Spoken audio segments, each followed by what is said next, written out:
you for this invitation. Mm-hmm. Okay. So my question is, what is the echo part or the simulation of the science fiction story? When we if we have to put it in the plot line, you know, a storyline, we had to mention us how to use a plot line of a science fiction, and where is the difference between the story of a science fiction story and the other stories. Okay, thank you. Welcome. That's a question we ask ourselves a lot, and one of the answers is that if you took out the science fiction part, the speculative part, would the story continue to exist? For example, if plants could not think, could I tell my story? No. It would just be an entirely different story. If you could not explore the stars, could Star Trek exist at all? No. Some of their stories you could tell in a literary way, but not all of them. I know that there's one story about a man who falls in love with a robot. Well, if robots weren't able to respond like human beings, could that happen? No. Also fantasy, because sometimes fantasy and science fiction overlap. If there's no magic, if there's no dragons, could you tell that story? And if the answer is yes, you can take out the dragons and it's still a story. Then it's not a fantasy story. It's a regular story, and then there's some dragons in there for decoration. It needs to make a difference in the story. The Martian was a movie, very good movie, very good book. If you haven't read it, I recommend it. And it's about a man who is abandoned on Mars. Could that have happened? Could you tell that story if he wasn't abandoned on Mars? No, not at all. And the potatoes would not have been important. If you've seen the movie, you know why the potatoes are important. But so that's the question. If you take out the speculative part, if you take out the fantasy part, if you take out the part that isn't real in our own universe, is it still, can you still tell that story? And the answer is no. There was a movie many years ago, I forget the name. It supposedly took place on a settlement on Mars, on a space platform that was robot. No, not Mars. It was Jupiter, on a space station. But if you took out the part of the space station, it was just a Western, an ordinary United States American Western story, except that it was taking place there. So in that case, many people said, well, that was not exactly science fiction. It was just a Western, but it was on a space station rather than being in Denver. Again, so it's how important is the speculative element? It can be very slight, but if you take it out, does the story collapse? Thank you so much. We have another question. So we have some people raising their hands to ask the question, but there is this one which is written, very interesting, especially when we think about what we call Afrofuturism or the African science fiction. What is the relationship between science fiction and the oral tradition? That's, again, a question that we ask a lot. And the answer is, I think that it overlaps. Because we get stories out of an oral tradition, out of the past, and we often use them to recreate stories in our own. More, I think, in fantasy than in science fiction, but fantasy is very wonderful too. And in the science fiction community, it's an overlap. We don't always distinguish one or the other. Both are good. But pulling ideas out of that, we're most familiar in Western culture with taking ideas out of, say, Greek mythology or Norse mythology, and you've got Thor and some very fun movies based on that. But that was an oral tradition. We have very, very little remaining from actual Norse mythology. That was all handed down. Greek is mostly written, but not all of it. From Russia, you get some stories about the Baba Yaga, who is a sort of a mysterious grandmother, a supernatural grandmother. In the United States, some of our indigenous writers are using some of their own mythology and some of their own tradition to write stories. There's a trickster god in American, indigenous culture, sort of a coyote who is not a very trustworthy god, but very possibly interacts with us now. It depends on your beliefs. So we're using some of that and some of the oral culture, also some of the storytelling techniques are starting to come in.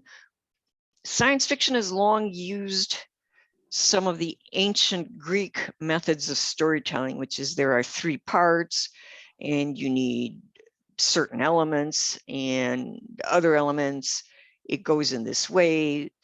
But if you look, there are other ways to tell stories. You can see them. Japan through anime has brought some of those storytelling techniques into the culture. And there are others. So the actual ways of how you structure a story can come out of oral culture as well, not just the ideas, but the way that you approach it. From oral culture and also from other written cultures. China has a way of telling stories that you go through an idea, then through another idea, and then through another idea. And I'm trying to think, it won a Hugo. There was a story, it was translated by Ken Liu, and I forget, but that was that kind of a story where it repeats the ideas, but it very slowly moves forward. Again, it won a Hugo in 2016, and it was such a great story, and I forget the name. So much. Nabila El Fahmi is trying to ask a question. Nabila? Yeah. Yes, Nabila, go on. I want to thank you for this conference. Teacher, it's very good. You spoke about movies, and I have a little question about it. I'm working in literature. And literature, novelists have always been very premonitory in their novels, like George Orwell with 1984, for example. And men understand each other, but they don't listen to each other. What I want to say that we know all the danger of our behaviors, but we don't do anything. I want to tell that in Corona we are living now, and is still living, a real dystopia. But in the movies, in the science fiction, I guess that's the last century was very relevant. But now in novels, they are adapted in movies, but movies are very worked in the point of view of the special effects. And we forget the message.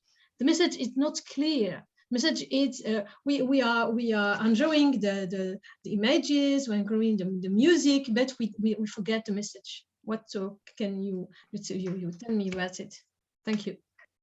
Thank you. That is a very real frustration and very observant. And I've talked to screenwriters from Hollywood about that. And here's the thing.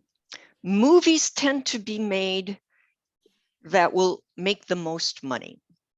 Well, who watches movies? Not always very thoughtful people. For a long time, they were geared to 19-year-old boys or 19-year-old young men.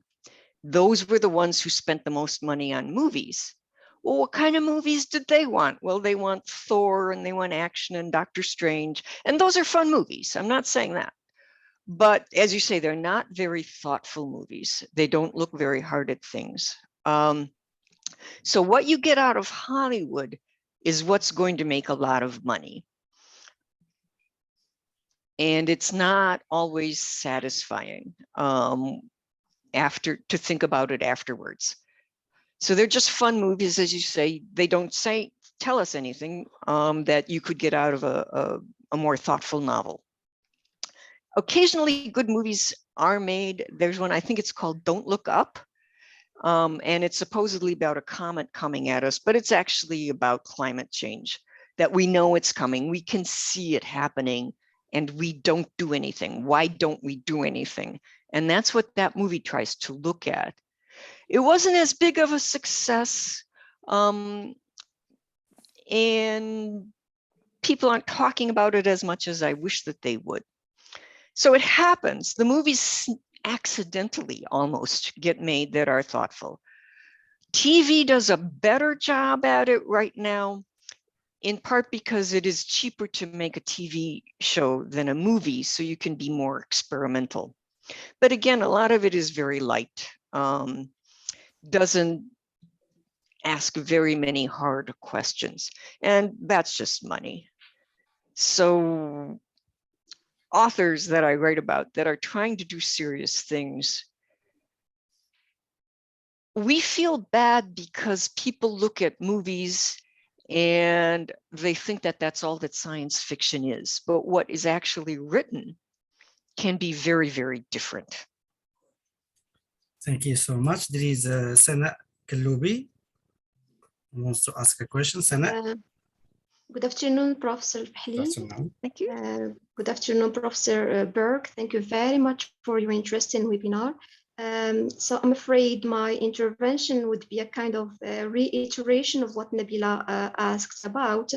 I would say that in science fiction, there's a kind of what we might call ambivalence. So at once, science fiction tends to relegate the human in fiction to relegate characters, and by consequence relegate the real. And I would give you the example of novels and science fiction novels and science fiction films in which characters are completely lost, in which characters are irrelevant. They die without any empathy from the reader or from the audience, the viewer of the film. Characters tend to be hollow. They carry no message. And the second part of the ambivalence is the claim that science fiction functions to tell and show and help dealing with the external. So how can we deal with the external if the internal is hollow? Is completely carrying no message. I was watching recently Mary Shelley's Frankenstein. I was watching the film, and I really felt that kind of irrelevance of characters and lack of any message. So that's my intervention. I would like Professor Burke to give us her insight on this point. Thank you very much. I'm not sure how much more I can say because your question was very wise and it pointed out a real problem that as an author and as a fan of science fiction, because I enjoy it a lot, and the larger science fiction community, because we all talk to each other, and to extent this is actually a worldwide conversation, thanks to technology. And that's just one of the issues that we have. There's nothing wrong with escapist fiction where you watch it and you forget about your problems for an hour while you're watching the movie, or you read a novel and it's just fun. That's okay.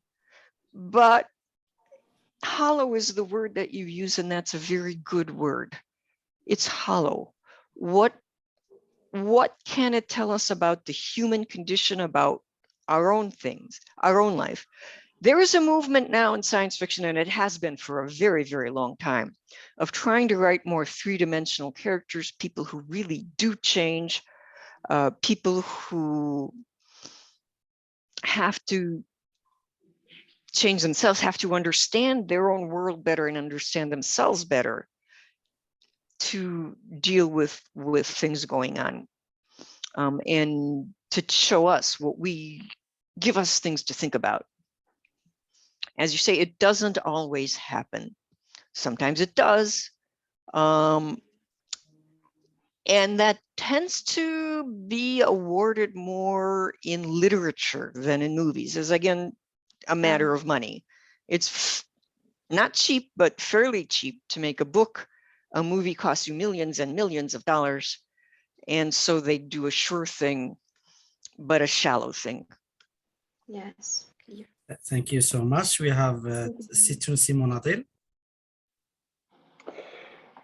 Yes, good morning, everyone. I thank you, Professor Mourad El Fahli, and thank you, Professor Burke, for this interesting presentation. So you talked about your books, Semiosis, for example, and you raised a very interesting question. And you said, what if we have an ecology that is equal with us and tell us what to do? So this is very interesting in the sense that I wish this was a reality, because as human beings, we tend not do things because there are consequences. We don't litter in the streets because we're gonna pay $300 fine. We don't throw trash in rivers because this might take us to court.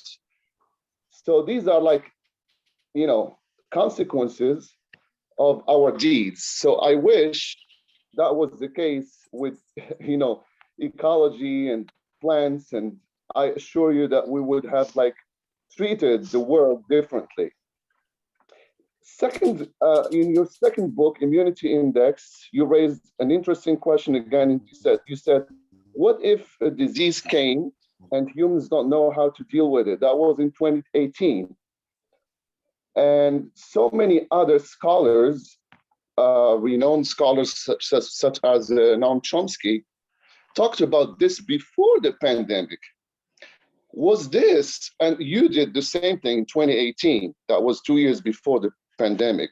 So was this a pure coincidence, or are these like ideas, you know, based on certain ideas or statistics that you know beforehand? Yeah, I was hardly the first person to write about an epidemic. Was it Emily St. John Mandel wrote Station 11, even before that, which is now going to be a TV show and is a very thoughtful science fiction. Sometimes we do that. And to look at what happens after a devastating pandemic, and very, very few people survive. When I wrote the story, this was before Corona happened, but I did my research and talked to epidemiologists and read what they had to say and the history of what's going on. And experts then were making predictions of what was going to happen if another pandemic came. And there were various answers, various speculation, but most of it was, we were not ready. We could not handle it. We were not going to do well. Here in the United States, there's specific problems. We have a very, very bad healthcare system, although we have the best doctors in the world, but we can't get care to people who need it. And that was going to be a problem. So everyone was predicting this. And then COVID-19 happened. What they said was going to happen did happen. That wasn't science fiction. That was just, if you read the reports, if you read the research, this was going to happen, and it did. And so I had done that. And in 2020, my heart was breaking, because what they also said was this was all preventable. This didn't have to happen this way. Even now in the United States, 300,000 people have died of COVID that did not have to die. We had the means to prevent that, and we did not do that. We failed. So this is actually an angry book. I was angry when I was writing it because I knew this was going to happen sooner or later, something like this, because everyone said that, and it did. But this is something that you see in science fiction often enough. Other people have written about epidemics in other ways because there's other ways that this could happen. About 50 years ago, when there was a real possibility of nuclear war, science fiction writers were writing, well, what's going to happen after that? And they wrote some very terrifying things, because it's true. If you do just a little bit of research and just talk to a few scientists, if there was a nuclear war, it would be a devastating disaster, probably the end of life on Earth. And they wrote about that. Maybe it helped us change policy because we haven't had a nuclear war yet. And I hope we don't, because it would be a disaster that could kill us all. Yeah. So they use science fiction as a way, again, to try to prevent that future. But we can't do it all. We need the political will. We could have done a much better job with COVID-19, and we did not. And that's our own fault. We failed. And you can try to predict these things. Sometimes it's just so obvious. The stories write themselves. Yeah. But I'm not a politician. I'm an author. Thank you so much. I think we have a question from Ouarzazate. So let's go back to Ouarzazate again to have the question from the student there. We don't hear your voice. Ouarzazate, can you activate your mic, please? Okay. Okay, thank you. Hello, Miss Sue. So my question is, sorry,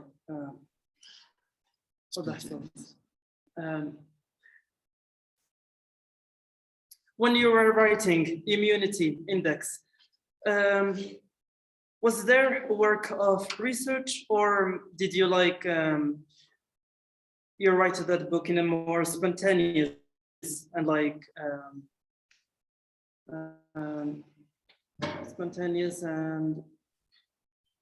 in a more spontaneous way, or a methodologic and researchful way?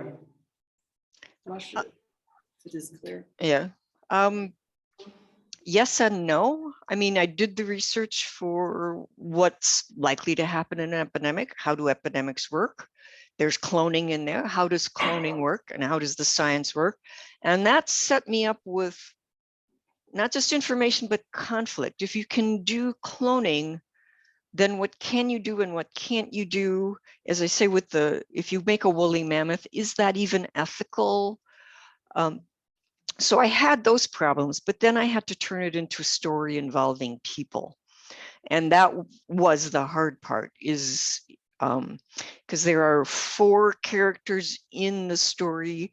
It takes place only in a few days. And this happens to this person and this person and this person and this person. And I had to work out how their stories could all interrelate over just a few days. And that was the hard part. I had to write and rewrite and make charts and do calendars and outlines. But the science was always in there as a backbone of what was and wasn't possible. What would and wouldn't happen if there was a epidemic. How do diseases transfer from one person to another? And so that was in there too. I had to do a lot of things at the same time. And as I say, it just took one outline after another until I came up with something that I thought was a good story, but that was scientifically accurate. Have any other question from Ouarzazate? Another question? So if no, we go to other students. So someone is writing a question. Professor Burke, What are your insights on the possibilities of women's emancipation that science fiction might assure? Oh, now So that this is is a, this is a that, question from participants. that's an interesting question, and one, if you look at very old science fiction, like from 1950, what women were doing in science fiction then was very much what was happening in society at the time, and they were secondary characters. They were not important. Slowly that has been changing as women were writing more science fiction, but sometimes it was looking at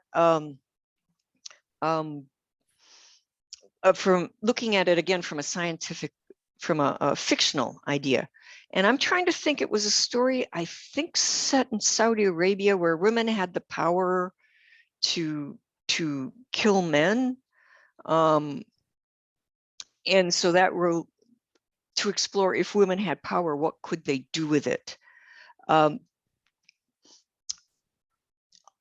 Ursula K. Le Guin has written a lot of stories where there were only women in the story. And what would a woman-only society be like? And what if men suddenly came? I think she was the one who wrote a story. There was a settlement on another planet, and for some reason all the men died, but the women found a way to keep going, and medically to create new generations. And then a spaceship came with men. How would that work? If you had all these women who were free and suddenly they were men, and these men had a different idea. It's a way to explore those ideas. So that's a good question. How can we assure women's emancipation? That is through politics, which I can't do as an author. What is the, and I should know this because I read the book, The Handmaid's Tale. And the author is Canadian, but you may have seen it, it became a television show. And that was looking at what if women's emancipation failed totally? What sort of situation would that be like? And it was a reminder that where we are now, even if it isn't perfect, it could be worse. What would a better situation be like? So I don't know if it can assure it, but it can explore all sorts of different kinds of questions and show us some answers. And that can help us as we look into the future and our present to understand what we're seeing.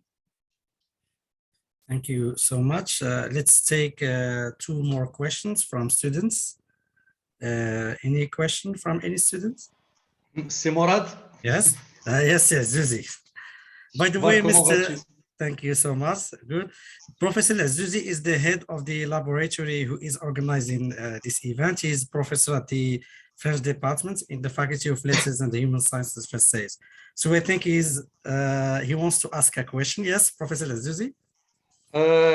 Merci, c'est Mourad. Non, je voudrais juste, et tu vas par la suite traduire à Madame la conférencière. Je voudrais lui dire un mot de bienvenue, de cordial bienvenue, et de lui dire combien nous sommes ravis par sa présence parmi nous, elle qui a pris sur son temps pour donner cette conférence à nos doctorants. Et je salue la présence parmi nous d'étudiants de Ouarzazate. C'est bien cela, c'est Mourad. Yes, yes. Là, et nous la remercions, nous remercions notre conférencière chaleureusement et nous espérons la voir parmi nous un jour ici et à Fès, et il nous donnera une conférence en présentiel. Merci beaucoup, Madame la conférencière. Thank you so much. I don't know if you understand. Okay, so he just is welcoming you, and as we said before, he is very pleased that you are with us today. And he also wants to welcome the students from Ouarzazate, and he is like expressing the wish to host you here in Morocco, not only online, but to participate with us at the university. If this will be possible for you in the future, we'll be very glad to host you in Morocco, like to meet the student like face to face.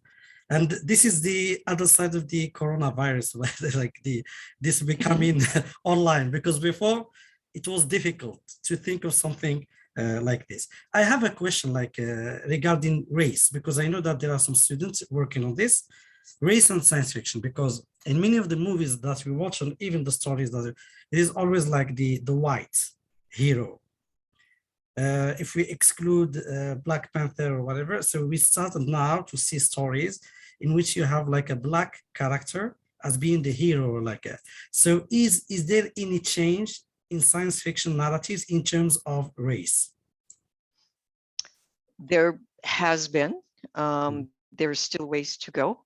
But well, first of all, I'll say it would be a delight to come back to Morocco. It was a beautiful place, as I say, with the most wonderful people that I have ever met, and it would be a pleasure to visit again. But again, as to race, that has been a question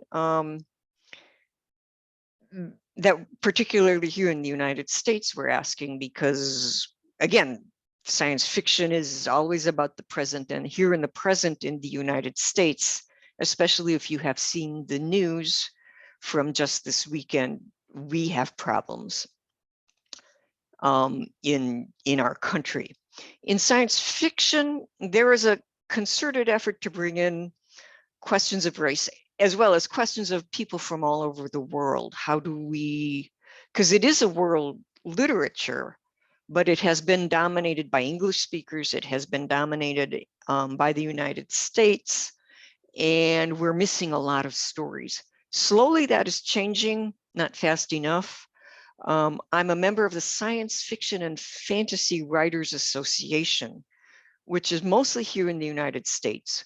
One of the things that we are doing is we are providing scholarships from people of color, people of other races, people of other countries to participate, to join our organization, to bring in stories, efforts to make Afrofuturism, and to promote those stories to get them into print at a minimum. That is slowly happening.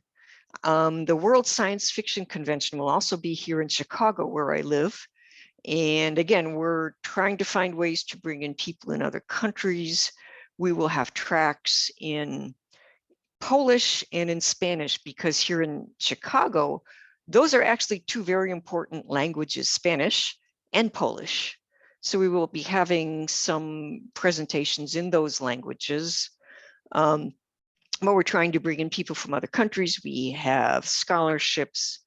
It will be virtual, so that people who can't travel to the United States for all sorts of reasons, airplanes are expensive, they can come in and participate virtually as a way to try to bring more people into this discussion. It enriches us when we get stories from other viewpoints, from other countries, from other ways of telling stories, from other questions about what is the present and what is the future going to be like. As I say, Brazil brought us solar punk. What would be good stories, hopeful stories after an ecological collapse? Stories out of Africa, and some of them do look very hard at questions of poverty. And again, those can help us understand the world. So we're trying. There's a long way to go, but it is a wonderful time to be in science fiction, to see all sorts of new things and new ideas coming. Science fiction, like any literature, is really a conversation, and we're all talking to each other through our stories, as well as is directly like this through Zoom or through face-to-face meetings. And the conversation is getting bigger, and it is getting richer, and is just getting more fun and more deep, and looking at ideas that we should all be thinking about. Thank you so much. And I think this is it will be not the end, but the beginning of new events in the future. So I really thank all the students being here, the students from Fez and the students from Ouarzazate. But special thanks go to Sue Burke for her kind acceptance to participate in this event. But I promise you, I promise the students, if she is willing to give other lectures in the future, that soon we can have another one, because I know that the students have many questions to ask, but because of the constraints of time, we can't have all the questions now. Can I have The one last- more question? yeah. Sir? I promise, I will make coordinate with Sue Burke, and we can have another event in which you ask more questions. So the last word is for writer Sue Burke. Well, I want to thank you again for inviting me. This was like the questions are wonderful. You've put a lot of thought into it, and those are the kinds of questions that we who do this work every day are asking ourselves all the time. What can be better stories? What can be deeper stories? What can we do with our literature for readers? And also, what can we do in the world with the skills and with the opportunities that we have? And also, it's a chance for me to remember a little bit about how wonderful it was, as I said, to visit Morocco. It was beautiful, but most of all, the people. Everywhere I went, it was always a pleasure to meet you and to meet the people of your country. We had a wonderful time. Thank you so much. And I wish that you would accept that one day you join us here in Morocco, like as a guest, to have like these face-to-face contacts with our students. So thank you, everyone. And thank you, Sue Burke, for being here with us. Thank you, everyone. So see you soon, like in the near future. So thank you so much. Thank you. Thank you. Thank you, everyone. Yeah, thank you so much. Thank you. Thank you, teacher. Goodbye. Thank you, Bye. Ouarzazate. See you soon. Thanks. Thank you, See you soon. Ouarzazate. Thank you. Thank you very much. My pleasure. Our Thank you. students feel very happy to meet you, and we are expecting your visit to Fes and to Ouarzazate for a physical meeting. All right. Thank you. Thank you. Bye. Bye. Bye, everyone. Bye. Bye.